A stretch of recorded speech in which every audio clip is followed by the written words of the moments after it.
ಮಿಥುನ ರಾಶಿಯ ಆತ್ಮೀಯ ಬಂಧುಗಳೇ, ನಿಮ್ಮ ಕುಲದೇವಿಯನ್ನು ಬಂಧಿಸಲಾಗಿದೆ. ಈ ಹೆಸರಿನ ವ್ಯಕ್ತಿಯ ಬಗ್ಗೆ ನೀವು ಬಹಳ ಜಾಗರೂಕರಾಗಿರಬೇಕು. ಇಂದು ಈ ವ್ಯಕ್ತಿಯ ಹೆಸರನ್ನು ನೀವು ತಿಳಿಯದಿದ್ದರೆ ಆತ ನಿಮ್ಮ ಹಣ, ಗೌರವ, ಮನೆ ಮತ್ತು ಕುಟುಂಬವನ್ನೆಲ್ಲ ನಾಶಪಡಿಸುತ್ತಾನೆ. ಇಂದಿನ ಈ ವಿಚಾರವನ್ನು ನೀವು ಬಹಳ ಗಮನವಿಟ್ಟು ಕೇಳಬೇಕು. ಏಕೆಂದರೆ ಈ ವಿಡಿಯೋದಲ್ಲಿ ನಾವು ಯಾವುದೋ ಹೊರಗಿನ ಶತ್ರುವಿನ ಬಗ್ಗೆ ಮಾತನಾಡುತ್ತಿಲ್ಲ. ನಿಮ್ಮ ಹತ್ತಿರವೇ ಇರುವ, ನಿಮ್ಮೊಂದಿಗೆ ನಗುನಗುತ್ತಾ ಮಾತನಾಡುವ, ನಿಮ್ಮ ಸಂತೋಷಕ್ಕೆ ಚಪ್ಪಾಳೆ ತಟ್ಟುವ, ಆದರೆ ಒಳಗೊಳಗೆ ನಿಮ್ಮ ನಾಶವನ್ನು ಬಯಸುವ ವ್ಯಕ್ತಿಯ ಬಗ್ಗೆ ಮಾತನಾಡುತ್ತಿದ್ದೇವೆ. ನಿಮ್ಮ ಜೀವನದಲ್ಲಿ ಇದ್ದಕ್ಕಿದ್ದಂತೆ ಹಣ ಬರುವುದು ನಿಂತು ಹೋದರೆ, ಆಗುವ ಕೆಲಸಗಳು ಕೆಡುತ್ತಿದ್ದರೆ, ಮನೆಯಲ್ಲಿ ಕಾರಣವಿಲ್ಲದೆ ಜಗಳವಾಗುತ್ತಿದ್ದರೆ, ಮನಸ್ಸು ಭಾರವಾಗುತ್ತಿದ್ದರೆ ಮತ್ತು ಪೂಜೆಯಲ್ಲಿ ಮನಸ್ಸು ತನ್ಮಯವಾಗದಿದ್ದರೆ, ಅದು ಕೇವಲ ವಿಧಿಯಾಟವಲ್ಲ. ಬಹಳಷ್ಟು ಬಾರಿ ಇದರ ಹಿಂದೆ ಕುಲದೇವಿ ಅಥವಾ ಕುಲದೇವತೆಯ ಬಂಧನವಿರುತ್ತದೆ. ನಿಮ್ಮ ಕುಲದೇವಿಯನ್ನು ಬಂಧಿಸಿದವನು ಯಾರೋ ಹೊರಗಿನವನಲ್ಲ, ನಿಮ್ಮವನೇ ಆಗಿದ್ದಾನೆ. ನೆನಪಿಡಿ, ಕುಲದೇವಿಯು ನಮ್ಮ ವಂಶವನ್ನು ರಕ್ಷಿಸುವ ಶಕ್ತಿ. ಕುಲದೇವಿಯ ಕೃಪೆಯಿದ್ದರೆ ಮನೆಯಲ್ಲಿ ನೆಮ್ಮದಿ ಇರುತ್ತದೆ, ಸಂತಾನ ಸುರಕ್ಷಿತವಾಗಿರುತ್ತದೆ ಮತ್ತು ಶತ್ರುಗಳ ಕಾಟ ಇರುವುದಿಲ್ಲ.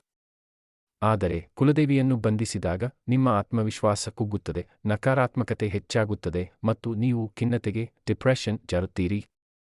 ಬಂಧನವೆಂದರೆ ಏನು? ಬಂಧನವೆಂದರೆ ದೇವರನ್ನು ಕಟ್ಟಿಹಾಕುವುದಲ್ಲ, ಬದಲಿಗೆ ಕುಲದೇವಿಯ ಶಕ್ತಿ ಮತ್ತು ಕೃಪೆ ನಿಮ್ಮನ್ನು ತಲುಪದಂತೆ ತಡೆಯುವುದು.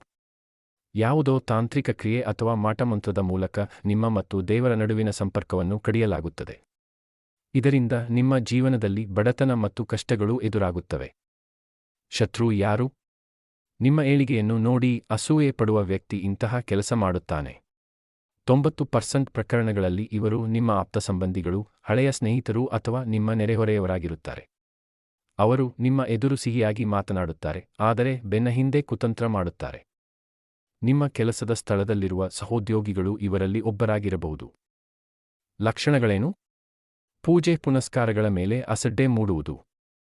ಮನೆಯಲ್ಲಿ ದೇವರಿಗೆ ಸಂಬಂಧಿಸಿದ ವಸ್ತುಗಳು ಅಥವಾ ಮೂರ್ತಿಗಳು ಪದೇ ಪದೇ ಒಡೆಯುವುದು. ಹಚ್ಚಿದ ದೀಪ ಪದೇ ಪದೇ ಆರಿಹೋಗುವುದು. ಕನಸಿನಲ್ಲಿ ಭಯಾನಕ ಆಕೃತಿಗಳು ಕಾಣಿಸಿಕೊಳ್ಳುವುದು. ಆ ವ್ಯಕ್ತಿ ನಿಮ್ಮ ಹತ್ತಿರ ಬಂದಾಗ ಮನಸ್ಸು ಭಾರವಾಗುವುದು. ಆ ವ್ಯಕ್ತಿಯ ಹೆಸರೇನು? ಗುರುಗಳ ಪ್ರಕಾರ ನಿಮ್ಮ ಕುಲದೇವಿಯನ್ನು ಬಂಧಿಸಿ ನಿಮ್ಮನ್ನು ನಾಶಪಡಿಸಲು ಸಂಚು ರೂಪಿಸುತ್ತಿರುವ ಆ ವ್ಯಕ್ತಿಯ ಹೆಸರು ಇಂಗ್ಲಿಷ್ ಅಕ್ಷರ ಆರ್ ನಿಂದ ಆರಂಭವಾಗುತ್ತದೆ. ಹೌದು, ನೀವು ಯಾರ ಬಗ್ಗೆ ಸಂಶಯ ಪಡುತ್ತಿದ್ದೀರೋ ಅದೇ ಹಾವಿನಂತಿರುವ ವ್ಯಕ್ತಿ ನಿಮ್ಮ ಬೆನ್ನ ಹಿಂದೆ ಇದ್ದಾರೆ. ಬಂಧನದಿಂದ ಮುಕ್ತಿ ಪಡೆಯಲು ಪರಿಹಾರಗಳು. ಅಹಂಕಾರ ಬಿಡಿ. ಶ್ರೀಮಂತಿಕೆ ಬಂದ ಮೇಲೆ ಅಹಂಕಾರ ಪಡಬೇಡಿ. ಕುಲದೇವಿಯೊಂದಿಗೆ ಭಾವನಾತ್ಮಕ ಸಂಬಂಧ ಬೆಳೆಸಿಕೊಳ್ಳಿ.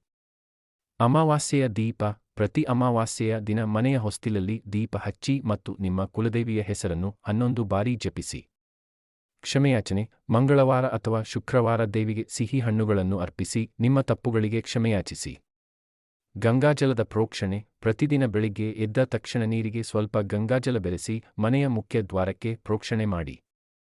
ದಾನ. ಬಡ ಕನ್ಯೆಯರಿಗೆ ಅಥವಾ ಮಹಿಳೆಯರಿಗೆ ಕೈಲಾದ ಸಹಾಯ ಅಥವಾ ದಾನ ಮಾಡಿ. ಗೌಪ್ಯತೆ ಕಾಪಾಡಿ. ನಿಮ್ಮ ಪೂಜೆ ಅಥವಾ ಕುಲದೇವಿಯ ಬಗ್ಗೆ ಎಲ್ಲರ ಹತ್ತಿರ ಹೇಳಿಕೊಳ್ಳಬೇಡಿ. ಸೋಷಿಯಲ್ ಮೀಡಿಯಾದಲ್ಲಿ ಮನೆಯ ಫೋಟೋಗಳನ್ನು ಅಥವಾ ಪೂಜೆಯ ವಿವರಗಳನ್ನು ಹಂಚಿಕೊಳ್ಳಬೇಡಿ.